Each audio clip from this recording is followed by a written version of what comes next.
ಆಕೆಯನ್ನು ಬಿಟ್ಟು ಬಿಡುವುದೇ ಒಳ್ಳೆಯದು. ಹೌದು, ಆಕೆಯನ್ನು ಬಿಟ್ಟು ಬಿಡುವುದೇ ಒಳ್ಳೆಯದು.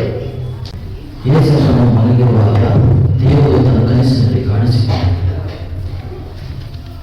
ಎಲೈ ಯೋಸೇಫನೇ, ದಾವೀದನ ವಂಶದವನೇ, ನಿನ್ನ ಹೆಂಡತಿಯಾದ ಮರಿಯಳನ್ನು ಸೇರಿಸಿಕೊಳ್ಳುವುದಕ್ಕೆ ಅಂಜಬೇಡ.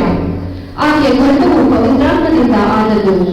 ಆಕೆಯು ಒಬ್ಬ ಮಗನನ್ನು ಪಡೆಯುವಳು. ನೀನು ಅದನಿಗೆ ಯೇಸುವೆಂದು ಹೆಸರಿಡಬೇಕು, ಯಾಕೆಂದರೆ ಆತನು ಅವರನ್ನು ಅವರ ಪಾಪಗಳಿಂದ ಬಿಡಿಸಿ ಕಾಯುವನು.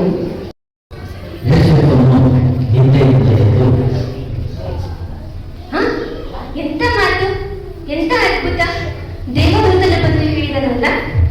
ಸರಿ, ಆಕೆ ಹೇಳಿದಂತೆ ನಾನು ಆಕೆಯನ್ನು ಸೇರಿಸಿಕೊಳ್ಳುವೆನು. ಆಕೆಯನ್ನು